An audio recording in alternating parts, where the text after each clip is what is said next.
Introduction to Python. You may have heard that old adage, we have to learn to crawl before we can walk. Similarly, we need to install and configure Python on our computers before we can begin developing Python programs. Therefore, our first order of business is to understand the various implementations of the reference CPython installer. We're going to understand how to install Python, or verify its installation as the case may be, on Linux, Mac, and Windows systems. After we have Python up and running, I'm then going to introduce you to the Integrated Development Environment, or IDE, that ships with the reference version of Python. That's called IDLE. I'm going to make a good case that it's important for us to master this tool as we gain our sea legs, so to speak, in understanding and applying the Python language. Third, we're going to use a variety of methods for running Python programs that we create. We're actually going to work with the Python interpreter directly in so-called interactive mode, and we'll also save out Python script files and run them from the operating system. There's a lot to do in this nugget. Without any further ado, let's get to work. What I've been told, and what I like to tell people with regard to Python 3's minimum system requirements, is that as long as you have enough processor power, free hard disk space, and RAM to support your host operating system, whether that's Mac OS X, Linux, or Windows, then you're perfectly fine on installing Python. Python's an extremely accommodating application for sure. Now then, specifically, with Mac OS X and Linux, Python should already be installed on those operating systems. The easiest way to find out is to open a terminal prompt, also known in the Windows world as a command prompt window, and simply type Python space -V. In the upcoming demos, I'm going to show you some of these command line parameters that we can throw at the Python executable in order to customize its running. Uppercase B simply returns the currently installed version of Python. On Linux and Mac OS X, if you've installed Python 2, which is the default build that you'll find on any version of Mac OS X, for instance, Leopard, Snow Leopard, Panther, Tiger, etc. And on Linux, same thing. However, once you go to Python 3, and of course Python 2 and Python 3 can be installed side by side, and especially on Mac and Linux machines, should be installed side by side. More on that later. You can type Python 3 -V just to verify again that version, although with Python 3 it's pretty obvious, isn't it? Now, political things in technology really kind of bother me. For instance, in an earlier nugget, I think I mentioned very briefly how much I wanted the Apple iPad. Well, guess what? On opening day, there I was at my local Best Buy in Nashville, Tennessee, and within 5 minutes, there was hardly any line when the store first opened. I had my iPad. And believe me, this is the best tech gadget I've ever had in my life, even better than the iPhone. But there's political things that go on that really bother me about it. There's political machinations between Apple and Microsoft and Apple and Adobe such that the iPad and the iPhone, as of this recording in April 2010, don't support, say, Microsoft Silverlight or Adobe Flash. Well, similarly, you'll notice that Mac OS X and Linux Unix almost always will have Python 2 installed with the operating system. Unfortunately, Windows and Microsoft being a closed source proprietary operating system and software company, you're going to find that extremely useful scripting environments like Python are not installed. Of course, you'll have access to Microsoft scripting utilities like VBScript and PowerShell, but we won't have Python. Let me get off my soapbox. I think I've made some good points in information technology, but back to the subject at hand. You can easily download the Windows Python installers. These are in binary format, which means that the source code has already been compiled to an executable format, just zeros and ones. In particular, the Python group issues the Windows binary installers as Microsoft Installer or .msi packages. These convey some really nice benefits when you're installing, and uninstallation is a lot cleaner than it was in previous versions of the Microsoft Windows installer. Now you can get 64 or 32-bit versions of Python from the python.org website. So you'll obviously, if you're running a 64-bit capable processor, you'll want to install the 64-bit version of Python. Likewise, if you're only on a 32-bit system, you'll need to make sure to get the x86 version. On Macs, although you have Python 2 built into the operating system, for the purpose of this training, and if you're learning Python for the first time, as I've said before, I would suggest that you start with version 3. You can download a macOS 10 disk image of the Python 3 installer. They use the traditional Apple disk image format, .dmg, or if you're a Linux Unix person, you can either go with a pre-done, pre-compiled package. We'll talk about that in more detail in just a moment. Or if you're one of those traditional configure, make, install folks, you can download the tarball and extract and install the Python from source. The .tgz or tar.bz2 are two formats that may look cryptic to those of you who don't have expertise yet with Linux. Basically, you're using two utilities here. It's pretty traditional in the Linux world. Tar is used to create a single archive out of a whole bunch of different separate files, and then either gzip or bzip provide various levels of compression to that tar archive. That's similar to how we have in the Windows world. You can use WinRAR to create RAR archives that are both just a single archive as well as heavily compressed, or more commonly the zip format, or if you've used Stuffit in the Mac environment, there's the .sit. Same thing. Next, we're going to take a look at the high-level overview details of installing the Python environment on Windows, Mac OS X, and Linux. And what I'm showing you here is a representative screenshot from that .msi Microsoft installer for Windows. And what you're seeing here is a nice feature of the Microsoft installer where you can do a custom install and pick and choose which components you want to install. Now, I would recommend that you install everything, that you make sure that all components are selected. You'll notice down below that the disk footprint for installing everything is remarkably small. It's typically under 100 megabytes. So you're certainly not doing yourself any harm from a disk usage standpoint by installing everything. Now, what are these components? You'll notice that besides the core Python files and the Python executables, you have some options. There's register extensions. The reason why this is important is that in Windows you can then double left click a .py or a pyc compiled Python script file and automatically create an association between those files and Python. Okay? TCL and TK gives you what's called the tkinter toolkit. This you can just look at as your GUI platform. We're going to learn more about graphical user interface development later in the course. tkinter is a pretty standard one, and as a matter of fact, the Python reference IDE, idle, is itself a tkinter application. So you won't be able to run idle unless you install the TCL TK extensions. If you install the documentation, you'll get a compiled HTML. If you've ever used the .chm help files before in Windows, you get one of those. It's a really great reference, especially if you don't have access to the web at a given point in time. Utility scripts, the main centerpiece there is that 2 to 3 utility that I talked about earlier in the course. This is a conversion tool where you can feed in Python 2.x code and come out with 3.1 code. And then finally,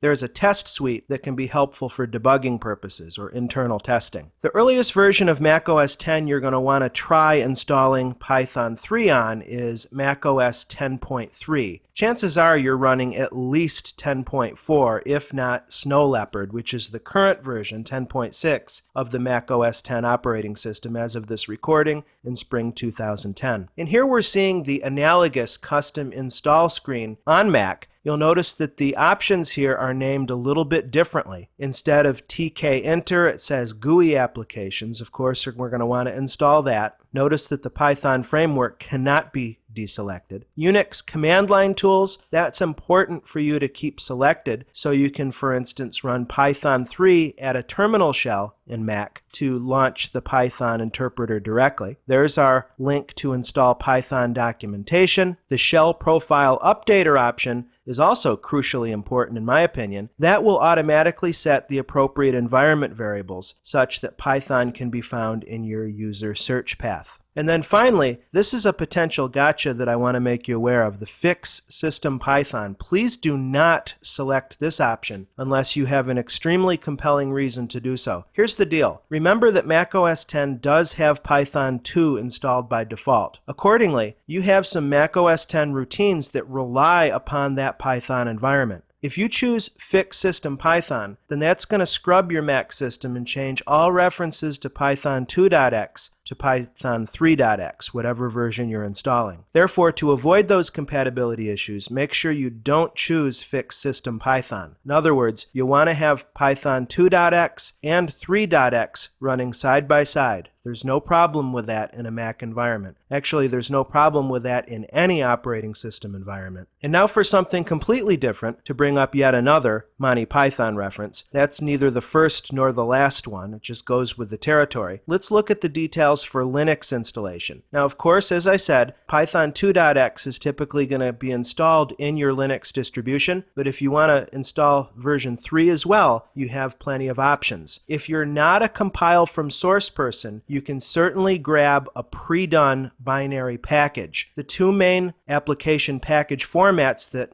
if you're understanding me so far, you've probably used one or both of these, are the Red Hat Package Manager or RPM packages that are used not only with Red Hat and Fedora and that category of Linux distributions, but you can use RPM in just about any Linux distro, actually. The other popular one is the Debian format, the .deb. This is the package format that's used by default in Ubuntu Linux, which happens to be my favorite distribution, at least for daily use. Now, how do you handle these? You can install RPM or debs directly using command line tools, or you can use graphical package managers. In a Red Hat environment, there's Yum. In an Ubuntu environment, for instance, there's the Advanced Packaging Tool, or APT. You can actually query your software repositories with apt-get and install Python 3 and or IDLE very, very quickly from a terminal shell window. Or if you want to use a graphical utility, at least Ubuntu uses the Synaptics package management system. A lot of flexibility here with Linux. If you have experience using Linux, then you're all familiar with that flexibility. The main reason, or I should say main reasons in my experience, why folks like to compile their software from the source code is, number one, just because they're geeks and they're used to doing it that way.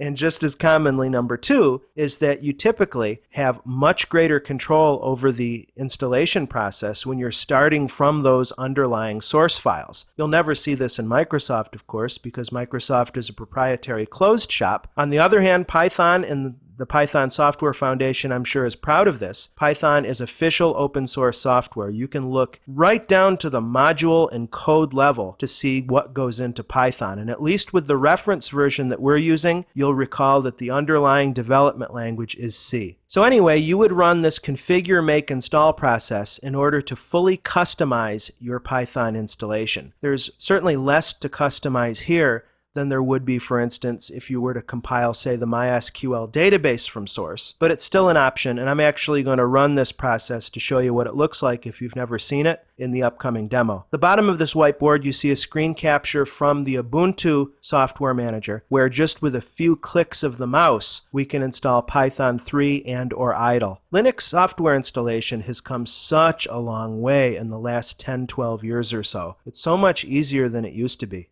Environment variables. After you install Python, you may or may not need to do a little bit further work to customize the Python environment. Certainly, though, as you gain expertise with Python and begin using this in real-life software development projects with team members, you may definitely be required to change one or more of these environment variables. First of all, for those of you who are not familiar with these bad boys, what are environment variables? These are defined formally as dynamic named values that affect how a running process behaves. This is a really succinct, good definition, actually. Dynamic because environment variables can typically be changed on the fly. We can set an environment variable to be permanent. We can set an environment variable to be permanent or temporary on a user-by-user basis, say only for our user account. We can also set environment variables that are global to the machine, such that any user who logs onto that computer receives those settings. Now, there are a lot of environment variables used in Mac OS, Windows, and Linux. We're constraining our discussion to the key variables that are used with Python. First, we have an operating system variable called path. This is also called the search path. It works like this. Let's say we're in a Windows environment and we've installed Python 3 in the Python 31 directory on our C drive. We then open up a command prompt, and let's say the command prompt has us in C users Tim desktop. In other words, a location that's not the directory that contains the Python executable. If we were to type Python and try to log in to interactive mode to work with the interpreter, if we don't have this path, C:\Python31, in our search path, then it's not going to work. Bottom line, the search path is a collection of directory paths that the operating system will use to look for executable code, such that you can be anywhere in the file system and instantiate, in this case, Python from, like I said, wherever you are. It's a really convenient environment variable to set. Depending upon how you've installed Python, you may find that your path has automatically been updated appropriately. I just wanted to make you aware of this. So whereas path is an OS or an operating system level environment variable, there are some ones that are created or you'll create specifically for Python's use, the Python virtual machine. Of these three, I'd say the most important one is Python path. We use this quite a bit to manage import files. Now we want to not run before we're actually walking, but an import is simply where you take a Python module, in other words, a separate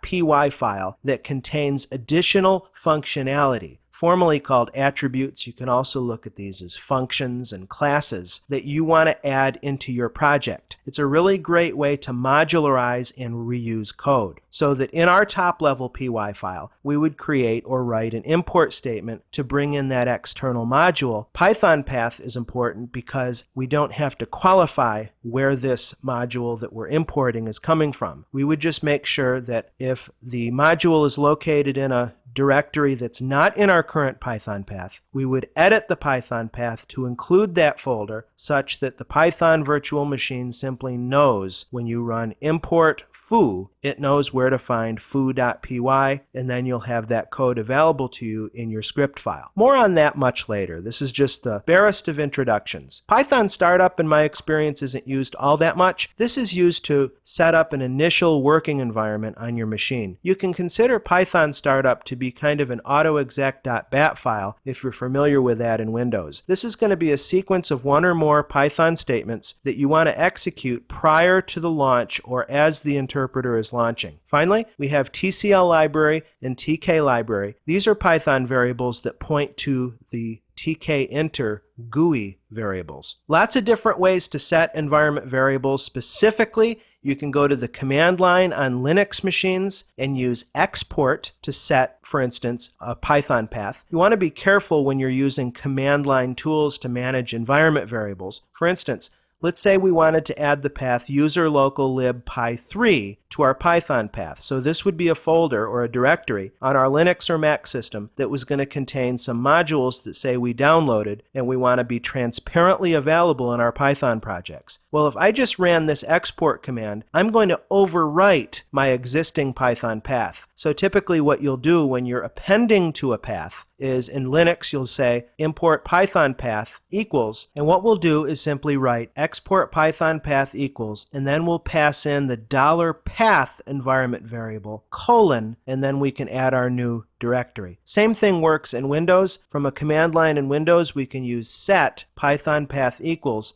and then here we reference environment variables generically with percents. So we would say %path %, or in this case, Python path for each of these, and you'd separate with a semicolon. So there's just some minor formatting differences. In Windows, actually, you can use the system control panel to manage environment variables. It's a heck of a lot easier than horsing around with these command line options where you can inadvertently overwrite your existing paths.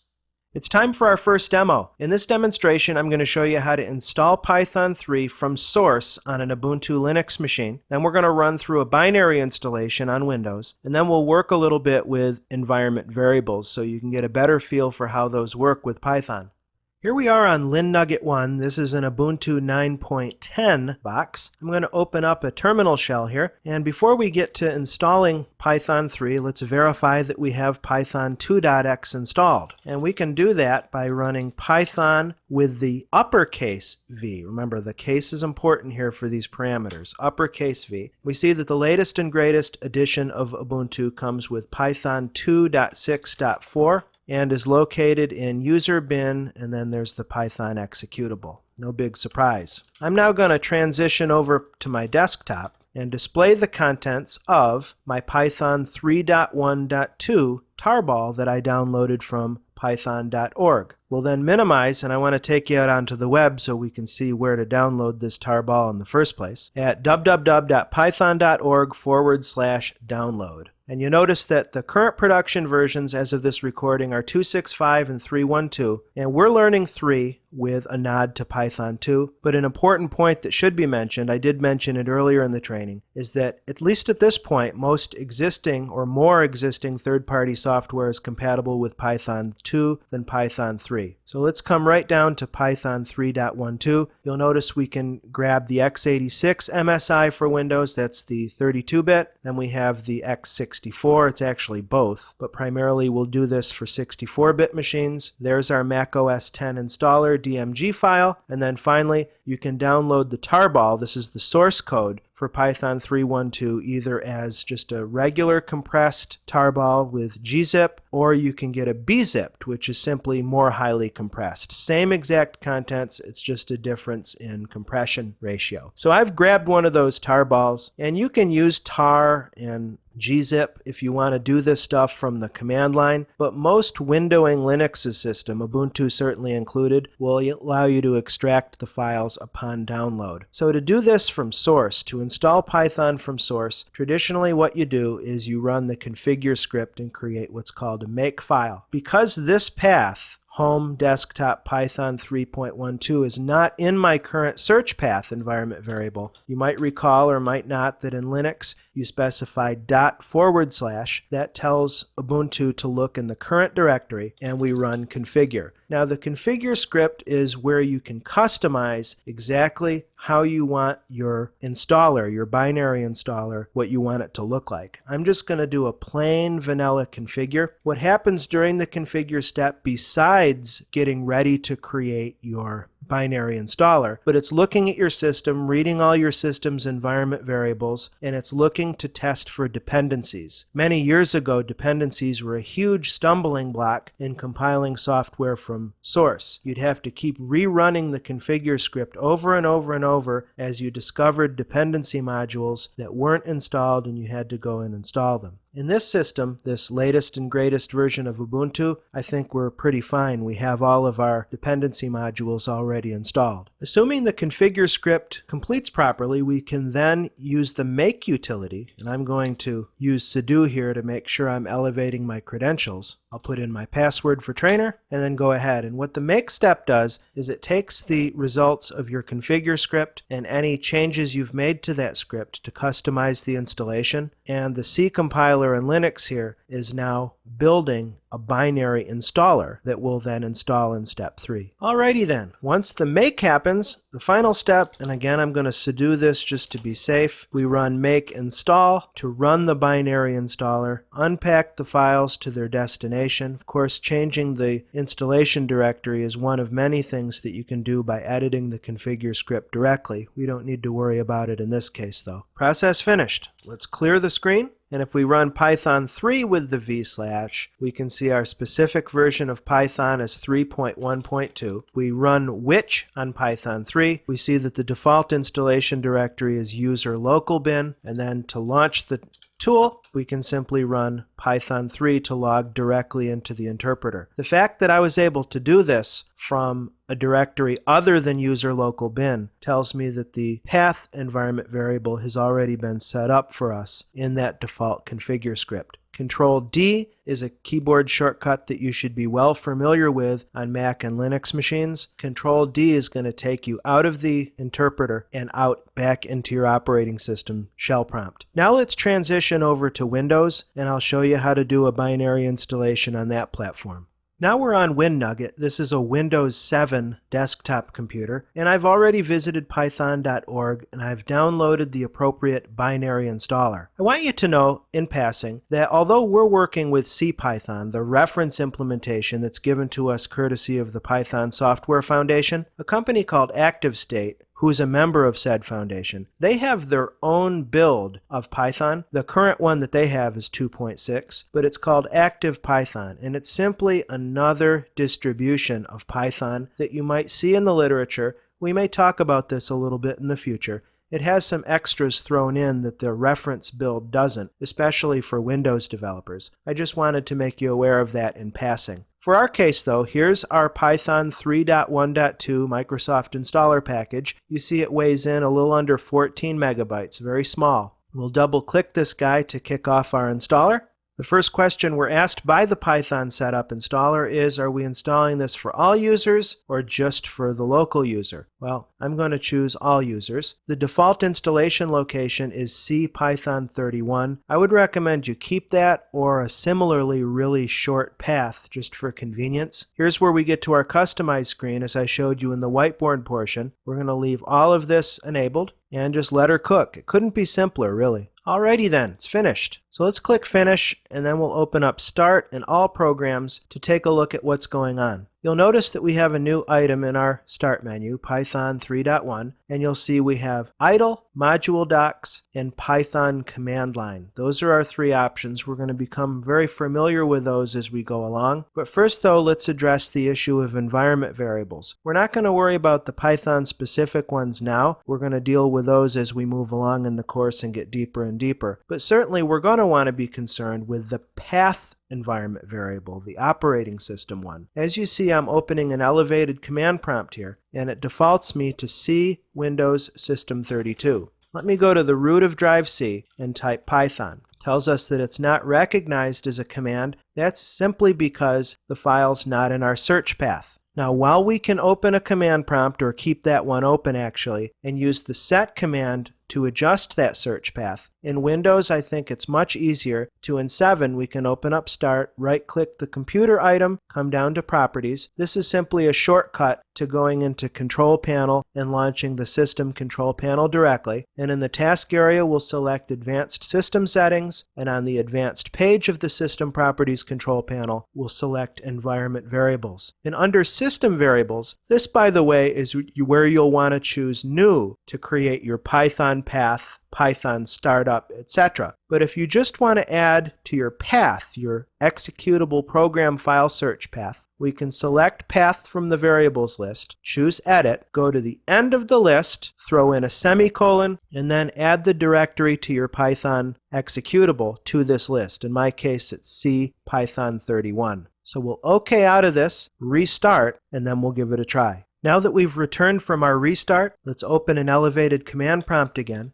We'll use Python V to give us the version. That worked okay. Then let's run Python with no arguments, and sure enough, we're in interactive mode. Now, Control D does not work in Windows like it does in Linux. So you'll remember to exit interactive mode. Control D is what we use in Linux. In Windows, if you type exit just to try, you'll notice we can make a call using the built-in function exit, or more commonly, Control Z plus return. So just remember the appropriate command for your operating system. What is an IDE? IDE stands for Integrated Development Environment, and an IDE is actually a piece of software that does a lot of really nice things in support of you, the application developer. An IDE is going to principally be a source code editor, kind of analogous to how you would use, say, Microsoft Excel if you were going to do some charts, graphs, and number crunching. It's a really nice, organized way to keep especially multi-file projects organized. Most IDEs worth their salt not only will allow you to interact with source code directly, but will also go above and beyond by making it easier than using, say, a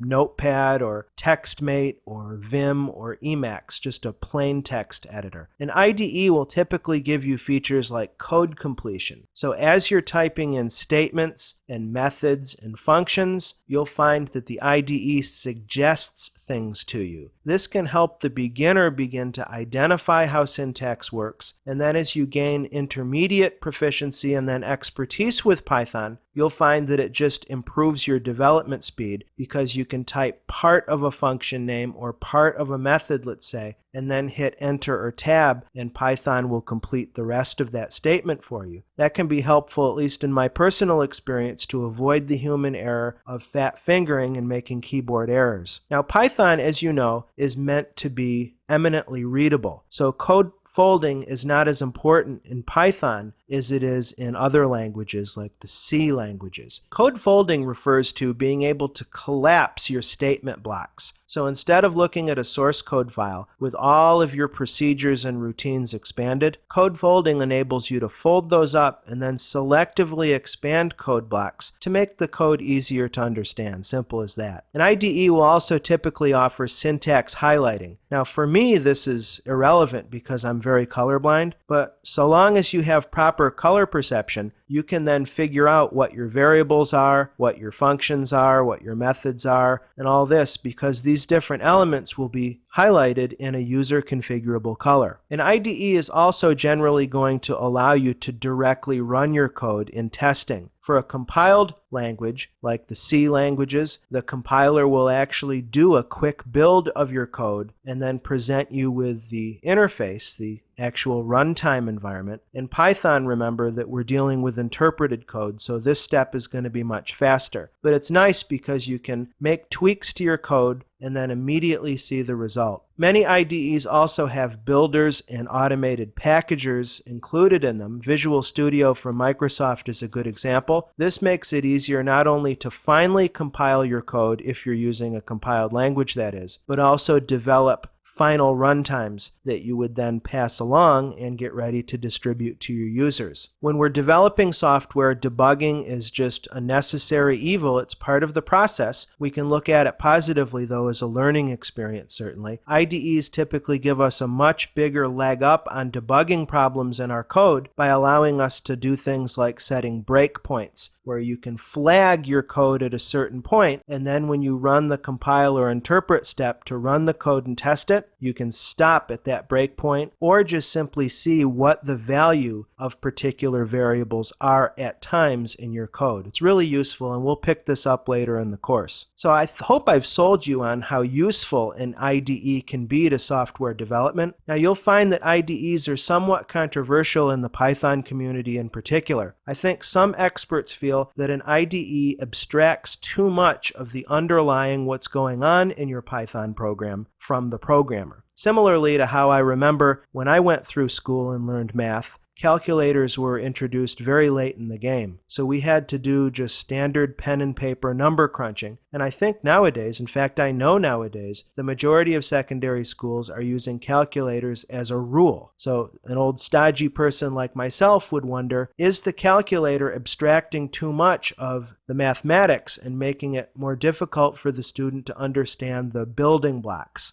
Well, we're going to leave that argument for another day. I find that at least the built-in IDE that ships with CPython, it's called IDLE, provides the best of both worlds. I think it gives us a great degree of transparency. It is a pretty bare-bones IDE. It doesn't have code completion. It doesn't have code folding. In fact, there's not even a provision for adding line numbers to the code right on your screen. There is syntax highlighting. There is interaction with the interpreter. You can run, test, run, test. There's no builder, and there is a rudimentary debugger. So IDLE does have quite a few of these features. You certainly can't beat the price and the convenience because it ships with Python. But at the same time, like I said, I believe that IDLE gives transparency, especially when you're working in the interpreter directly, in the interactive mode, where you're sending statements directly to the interpreter. It can be an extremely useful way to build your skills in Python, and we're going to be using the interactive mode a lot in this course. As previously discussed, IDLE is a GUI application. It relies upon the tkinter framework. Because of that, and this is a gotcha, you may find some compatibility issues. We'll cover this, of course, later in the course when we do graphical user interfaces. If you use the tkinter building blocks to create your own GUI application and then try to run that in IDLE, sometimes you may wind up with problems. Therefore, the best practice is if you're using tkinter as your GUI framework, you may want to run those programs in your testing outside of IDLE. Now, some of the stodgy folks, professional coders or whoever really, want to bypass the IDE and that's perfectly okay. I'm not here to advocate one way or the other. What I like to present to you are options, and then you try them both and decide which works better for you. Now, I shouldn't have actually bracketed both of these items, because really the bare bones way to go, you don't need an IDE strictly speaking. You can use just an ordinary text editor like Notepad or WordPad in Windows, Vim or Emacs in Linux, and also we can use that in Mac or even install these in Windows for that matter. Some folks really like these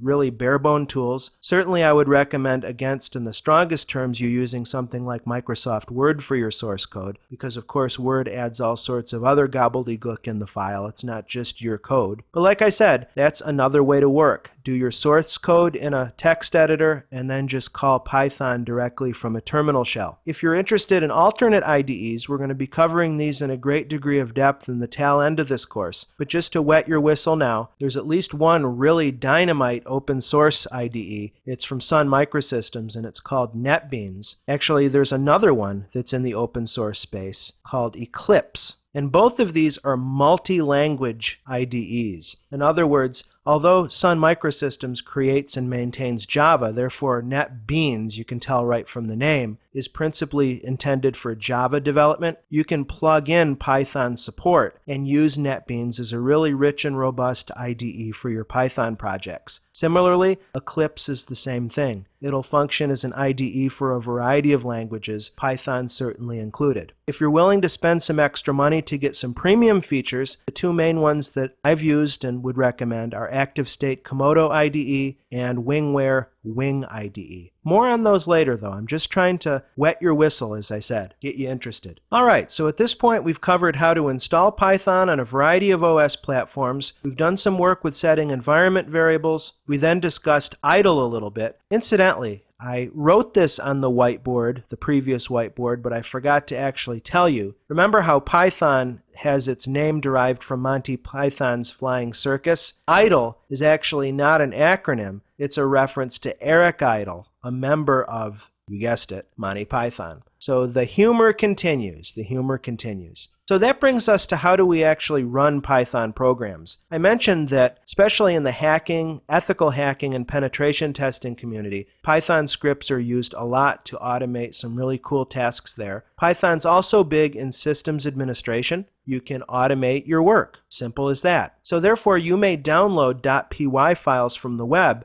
and you may want to maybe edit them a little bit, and then of course run them to do the work that you need them to do. What are the ways that we run those programs? Well, you can use the interactive prompt, and this is where you, for instance, if you have Python already installed, you would open up a command prompt or a terminal shell, type Python, and you'll wind up with the Python prompt, and you're interacting directly with the Python interpreter. Now you can do that from in the OS, or we can pop open IDLE and work with the interactive prompt in a GUI environment. That works fine. However, for actually running Python programs and getting them to do work, you'll probably want to go this way, the system command line, where again, from an OS shell, we call the Python executable, space, and then we call the script file. We may need to qualify the path of that script, of course, so that Python knows where to find it, but that's how you'd actually run a typical Python application. The interactive prompt, in my experience, is chiefly for development, testing, and learning. Finally, as long as we have our .py and or .pyc files associated with Python on our machine, we can use icon clicks. And what that simply means is locating the py file in the file system and double left clicking it with your mouse to launch it. In our second demo, I'm going to introduce you to the IDLE environment. We're going to become much more familiar with it as we go along. This is our initial introduction, however, and then we're going to work with running Python programs. In this second demonstration, we're going to look at the IDLE IDE as well as how to run Python programs. Everything you see here is going to be directly portable to Mac OS and Linux environment. I'm just using Windows here arbitrarily. To find IDLE, you'll recall once we've done our installation, we can open the Python 3.1 folder in the Start menu and choose IDLE Python GUI from the list. So after much anticipation, here is IDLE, also called the Python shell. This TK here is a reference to TK-Inter, the underlying GUI framework for this tool. cool. Now, as far as IDEs go, this is pretty bare bones, which I think is a good thing. If you've used Microsoft Visual Studio, for instance, you've probably been overwhelmed by all the options that are there. Python shell is pretty elegant. You'll notice that when we're in interactive mode, we can see that with the 3 chevrons, or the 3 closing angle brackets. That means we're interacting directly with the interpreter. Let's walk through the menu options quickly. In the File menu, we can create a new Python script file, we can open a script file, we can open a module, more on those later, and just your traditional save, print, close. I'd like to draw your attention very briefly to this Path Browser utility. What this does is run an attribute from the sys built-in module that comes with Python by default and runs sys.path, which returns the default Python path. You'll recall that the Python path is the environment variable that Python uses to look for module files. So more on that later, I just wanted to show it to you now. In Edit, you have your traditional undo, redo, cut, copy, paste, find, etc. In Shell, this is useful if periodically you want to restart the shell and kind of reset your interactive mode environment. There's a fairly simple but straightforward debug menu, and more on that later. Options is where we really want to head. But before we do that, you'll see in Windows we can adjust the zoom height, we can toggle among multiple windows if we have multiple windows up, and then we can access the Python documentation, the help, or look at the About screen. The Python docs option is useful because in Windows at least, it gives us the CHM version of that documentation, which I really like. You can look at the contents tree, you can drill in and do a search of that documentation, and even set favorite pages. Really good stuff there. Now, we want to set up our idle environment here. We can go to Options, Configure Idle. We can change our base editor font. I like Courier New. We can make the text bigger or much bigger. I'm going to tend to increase the size of the font for readability for you. Indentation width, I would recommend strongly you keep this at 4 spaces. We're going to make sure that this training is fully in accordance with Python style best practices. More on what indentation does in a future nugget. Remember I mentioned that idle gives us some rudimentary syntax highlighting, so you notice that function declarations are coded in one color, strings are in another, errors, etc. You can customize those if you want to. Keyboard shortcuts or key bindings, you can view those or modify those there. And then general, do you want to open to an edit window or the shell window? You see shell is the default. Autosave, which we'll see in just a minute. We can load additional help sources. So pretty straightforward, no question about it. We're going to finish this nugget with how to run a Python program. Assuming we've downloaded one, I'm actually going to create a simple Python file right now by going to File, New Window. And this opens another, window that we can now shift between the Python shell itself, the interpreter, and this file. And before I do anything else, I'm going to save it. And on the root of C, I'll create a new folder called Projects, and I'm going to call this file hello.py. Now, you're probably accustomed in Windows not to add the extension to the file, especially because Save as Type is already listed appropriately with this filter. However, you need to add the py extension. Please don't forget that. You're going to ruin the file association if you don't. Of course, you can always correct it afterwards by manually renaming the file, but this is a common newcomer mistake. Make sure to add the extension when you're doing your file. This is going to be an extremely simple file. It's just going to contain one statement, the print function. What would an introductory program be without the requisite Hello World example? This has been done since the early 70s as a way to demonstrate the very basic syntax of a programming language. So I'm going to save my file, and you can actually run the script directly. This is way 1 or method 1 for running a program by opening up the Run menu in Idle and choosing Run Module. Alternatively, you can use F5. And this switches us over to the Python shell, and that command, all it simply does is echo or print a string, and of course I used Hello World. Very easy. Other ways to run the code, we can use icon clicks. We navigate to the projects folder. You'll see that hello.py